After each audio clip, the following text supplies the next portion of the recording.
فضيلة الشيخ محمد بن صالح العثيمين، السلام عليكم ورحمة الله وبركاته. وعليكم السلام ورحمة الله وبركاته. ما حكم صلاة التوبة وما صحة الدليل الذي ورد في ذلك؟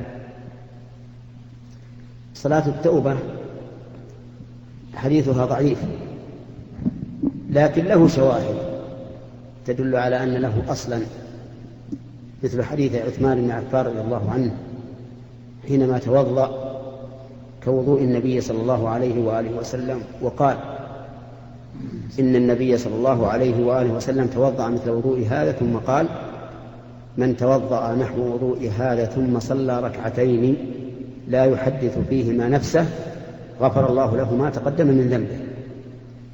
فهذا الحديث شاهد يدل على أن الإنسان إذا توضأ فأسبغ الوضوء ثم صلى ركعتين فإنه يغفر له ما سبق من ذنبه. نعم. لا، ما تسمى التوبة، تسمى سنة الوضوء، لكن تحصل بها التوبة.